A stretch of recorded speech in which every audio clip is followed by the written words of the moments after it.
I've quit drinking alcohol, and if that's something you want to do too, then come along for the ride as I share with you what I'm doing to make it stick for life, but maybe even more importantly, what I'm doing to make a life that is now better than I had when I was a drinker. I'm very excited to talk about the topic in today's video because this has been the biggest game changer for me in terms of making this process easy and something that I actually look forward to. In broad terms, it's basically seeking adventure in everyday life. But that is easier said than done because understanding it is not really the outcome that you want. What you want is to feel it. And in order for that to make sense, I'm going to have to unpack a few things. Let's start off with the benefits of alcohol. I've already spoken about making a replacement habit and why this is so important. But what I haven't emphasized yet is how to decide what replacement habit is really going to have the most effect. And that's only going to be clear to you when you start to understand what the benefits of alcohol were for you in your life. Now, for years, I just thought it was something that you do and it's fun when you get drunk, and that's pretty much the end of it, right? You feel better. But there's actually way more to it. When going down memory lane and into the most nostalgic moments of my early drinking years, it always takes me back to just a few great memories. And there is something that all these memories have in common. There was a sense of adventure. It would be me and my best friends going off into the night, not knowing where we're going or who we're going to meet or what we're going to do, and ending up in this place and then that place. And before you know it, you're on the beach and then you're meeting new people, and on it goes. These were the great times. I love venturing into the unknown, not knowing what's around the next corner. And alcohol was something that every time I ingested this, I kind of didn't know where the experience would take me. And I loved that aspect of it. And when I finally arrived here in Lisbon, being sober now, I started to explore the streets like crazy. I put mega mileage on my shoes, and I learned the city back to front from just walking everywhere. I always wanted to know what is around the next corner. How does this street connect to that one? And then, of course, now, just over a year later, I have this sense of I know the city. There's nothing new to explore. And guess what? The drinking started to creep back into my life.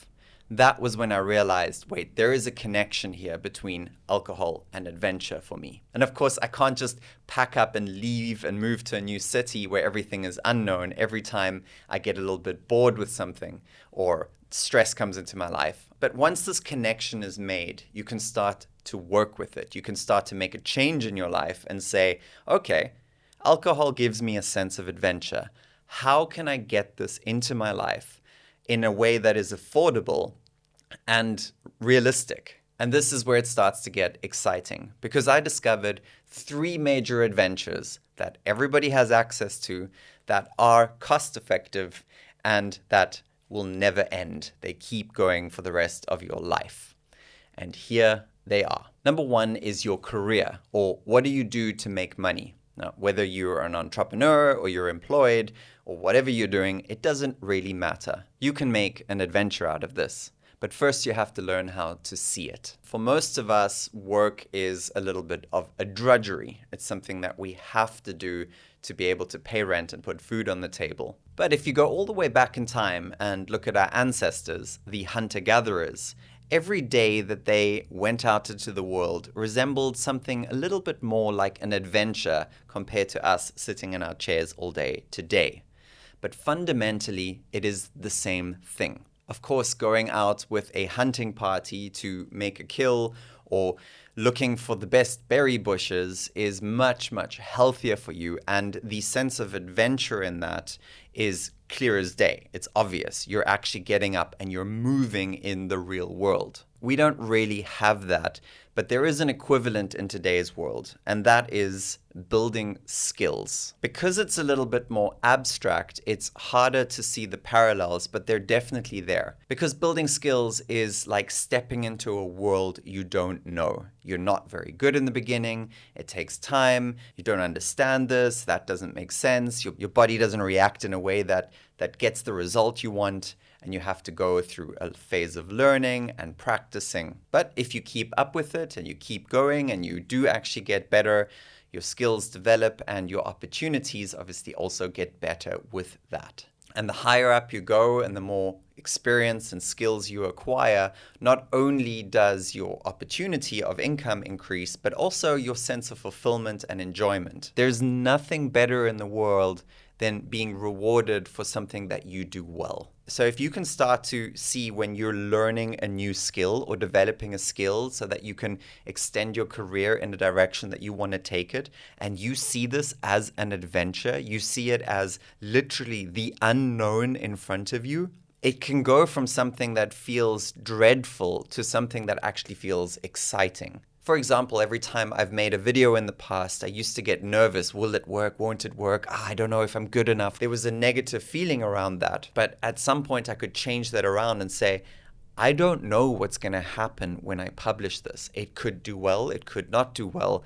And based on the result that I get, I can then do something about it. I basically get feedback and I can work with that, improve the skill and come back again. Essentially, I'm excited to put a video out, even if it's not good enough or not great, because there's an element of the unknown. Just like arriving in a city, walking down a street and not knowing what's around the next corner, I get the sense of motivation to go and look, get up, move forward, and look around the corner. Now, too, with videos or emails or building skills, you get the sense of like, I don't know how this works. I don't know how it works. I'm excited to figure it out and find out. Let's go. Let's look at the second subject, and this is self-discovery. I've spoken about how important this is for your healing journey. And exactly what you're seeing right now is all of this is a result of me having done a lot of introspection, a lot of writing, a lot of journaling. The crazy thing is we think we know ourselves, and then just as you get to know yourself, you realize you don't know yourself. We change, we evolve. We also tell ourselves stories about our past that we believe that may not even be fully true, or not the full truth anyway. This is extremely clear to me with making these videos. I've said things in previous videos where I watch them back afterwards and I kind of go, oh, I'm right, that is what I meant to say, but there's actually more to say it, or actually I'm thinking about it differently now. I need to say that in a different way because out of context. The point is that you can never fully express exactly what you mean because life is complicated. We are complicated. And there is so much to unpack about why you are the way you are. Why do we have these behaviors or these habits? And there is always a great wealth of story in your own history about this. And it is, again, something that is the unknown. It is what's around the next corner of my history. Is it real? Is it not real? And although if you've never done this, it might sound quite boring, but I can assure you it gets exciting. Because as with the building a career example, so too here it develops over time, and the deeper you go, the more you uncover, the more there is to uncover. And you realize, wait, I'm moving forward in time, I'm aging, more things are happening to me. I'm also changing my ideas over time. So this is really a never-ending story. It's literally a book that rewrites itself constantly. And there is no book more interesting to you than your own life story. The goal for me, again, was to see the unknown in myself as something that I want to go towards, something that I want to explore. And the reward of having done that has been great. And then the third adventure is building a deep and meaningful relationship with someone. You might be thinking, ugh, how boring. How could this ever compare to the great memories of my past? But truthfully, this one is probably the most powerful of them all.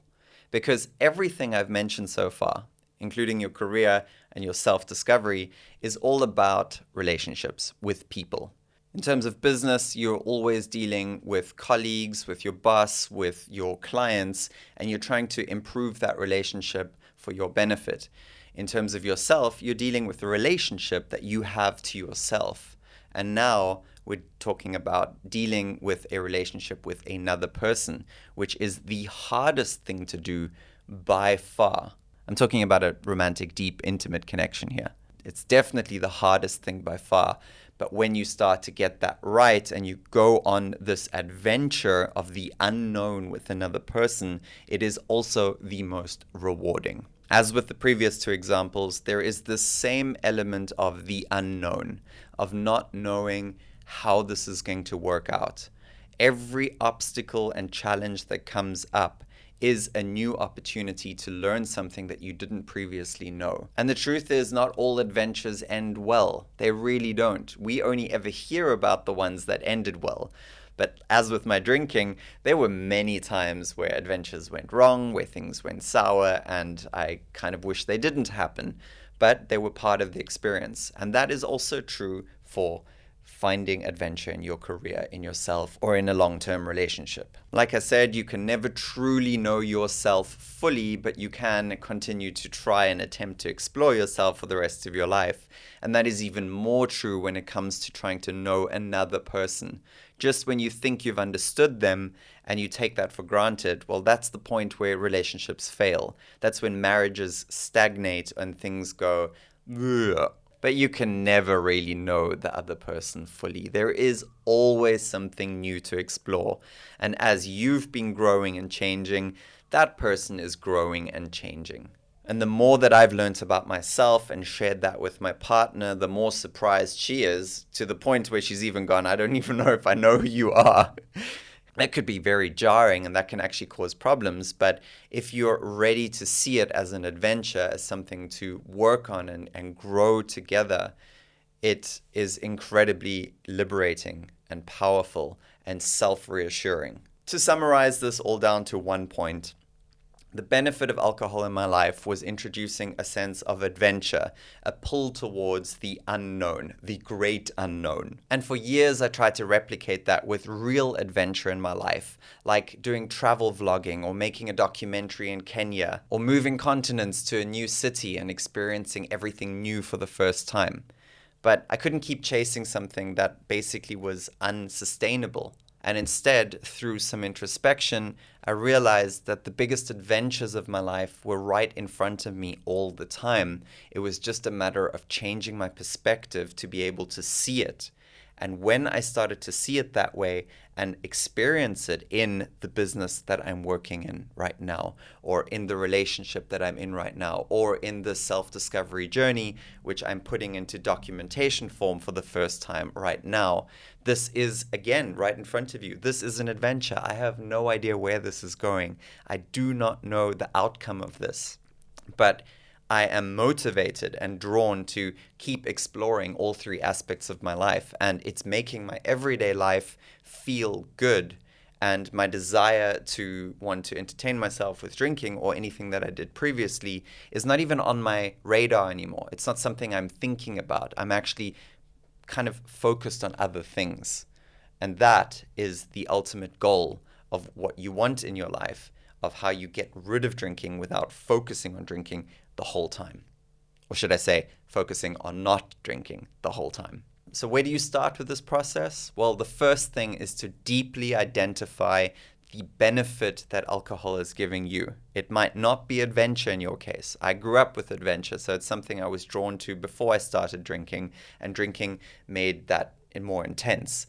But for you, it might be something completely different, like overcoming shyness. And that will lead you to a different set of replacement habits that will actually fulfill the need that alcohol helped you solve. This video is obviously way longer than it needed to be, but this, at the end of the day, was for me to just ramble on about something that I'm very excited and very passionate about. So if you did listen all the way to the end, thank you very much for being part of this journey with me. And I look forward to sharing a couple of alcohol-related specific videos, but I am going to be turning my attention a little bit more onto this adventure story and bringing out more practical tools of what that actually looks like in my business, in my relationship, and in my self-discovery. So if adventure is your thing too, this is going to be an interesting journey. Come along for the ride.